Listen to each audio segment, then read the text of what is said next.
नमस्कार, मैं हूं कोमल राव। आप देख रहे हैं जेपी हरियाणा। दोस्तों, हरियाणा के 10 में से 9 नगर निगमों में मेयर पद पर कब्जा जमाने के बाद भाजपा अब अपने ही सीनियर डिप्टी मेयर और डिप्टी मेयर बनाने की कवायद में जुट गई है। कुल 8 निगमों में ही सीनियर डिप्टी मेयर व डिप्टी मेयर चुने जाएंगे, क्योंकि शेष 2 नगर निगमों सोनीपत में अंबाला में केवल मेयर पद के लिए ही चुनाव हुआ था।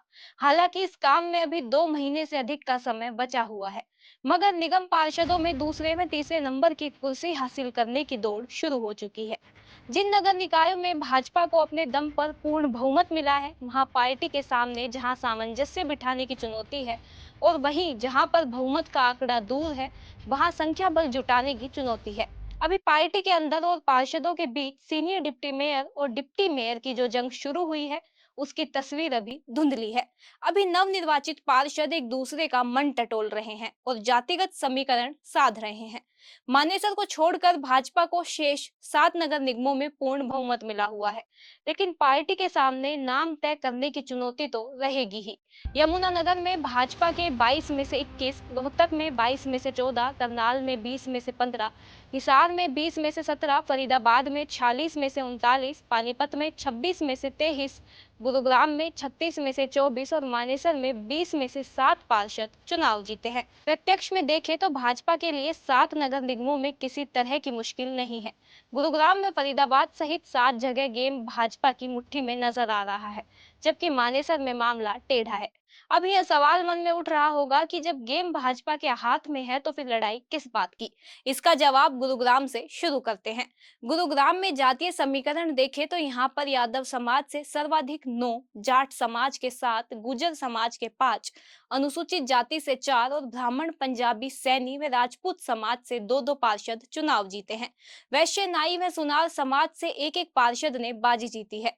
यहाँ पर ऐसे कई पार्षद हैं जिनका झुकाव सीधे केंद्रीय मंत्री राव इंद्रजीत सिंह की ओर है। राव के सिपाही चाहेंगे कि कम से कम सीनियर डिप्टी मेयर की कुर्सी तो राव इंद्रजीत सिंह की पसंद से मिले, लेकिन उनके धुर विरोधी राव नरबीर सिंह भी अपने कुछ समर्थक पार्षदों के साथ पार्टी का आशीर्वाद चाहेंगे। गुरुग्राम नगर निगम में 4 धड़ों को मानकर समीकरण समझने का प्रयास करें। एक धड़ा उन पार्षदों का जो एकदम आजाद है। निर्दलीय चुनाव जीतने वालों में से लगभग आधे पार्षदों की निष्ठा व्यक्ति विशेष की ओर है, लेकिन 5 से 6 पार्षद ओपन माइंड है, वह अपनी शर्तों पर ही वोटिंग करेंगे। दूसरा धड़ा भाजपा के प्रति निष्ठा रखने वाला है, और तीसरा धड़ा राव इंद्रजीत के प्रति वफादार है। हम चौथा धड़ा राव नरबीर सिंह को कह सकते हैं। अब सवाल उठता है कि जब दोनों राव भाजपा में है, तब धड़ा कहां से आ गया। हमने इसी का जवाब देने का प्रयास किया है। कुछ पार्षदों की निष्ठा पार्टी में रहकर भी पार्टी से अधिक व्यक्ति विशेष के प्रति है। इसी कारण हमने अलग अलग ग्रुप की बात की है। अभी गुरुग्राम में यादव चेहरों में सीनियर डिप्टी मेयर के लिए आरती यादव व कुलदीप यादव के नाम हवा में तैर रहे हैं। इसी तरह नारायण गुर्जर या किसी अन्य गुर्जर चेहरे की भी बात हो रही है। सीनियर डिप्टी में डिप्टी मेयर के रूप में परमिंदर कटारिया व दलीप सहानी का नाम भी चल रहा है। गुरुग्राम में इन दोनों के नाम ने ही सबसे बड़े अंतर की जीत दर्ज की है। गुरुग्राम में एक धड़ा विधायक मुकेश शर्मा का भी बताया जा रहा है, लेकिन मुकेश शर्मा संभवतः राव की राय को ही अहमियत देंगे। हालांकि संगठन का अधिक दबाव बढ़ा तो मुकेश शर्मा फिर संगठन के सिपाही भी बन सकते हैं। नवनिर्वाचित मेयर पंजाबी समुदाय से है। हालांकि पंजाबी समाज में बीसीए के कारण उन्हें मैदान में उतारा गया है, लेकिन उनकी आम पहचान पंजाबी समाज की ही है। इसलिए इन दोनों पदों पर किसी पंजाबी के आने की संभावना तो है ही नहीं। कुछ लोग वैश्य समाज को प्रतिनिधित्व देने की बात कर रहे हैं, लेकिन संख्या बल इस समाज की राह रोक सकता है। अगर जाट में यादव मिलकर कुछ निर्दलियों को साथ ला पाते हैं, तो ऐसा संभावित समीकरण सब पर भारी पड़ सकता है। अब मानेसर की बात करते हैं। यहाँ पर 20 वार्ड है। यहाँ भाजपा के 7 पार्षद चुनाव जीते थे। इनमें से 13 पार्षद निर्दलीय हैं।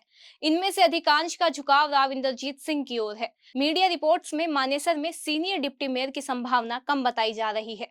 हालांकि पार्षद का चुनाव जीतने वाले प्रवीण कुमार, पिंकी व किरण देवी ने भाजपा से बगावत करके चुनाव लड़ा और जीत दर्ज की है, लेकिन अभी उनका रुख स्पष्ट नहीं हुआ है। भाजपा से रीमा चौहान, प्रताप सिंह, ज्योति वर्मा, बालकिशन, दिनेश यादव, रिपु शर्मा व रुचि कौशिक सहित कुल 7 पार्षद है। यहाँ से मेयर बनी डॉक्टर इंद्रजीत यादव का भी यहाँ पूरा प्रभाव रहेगा।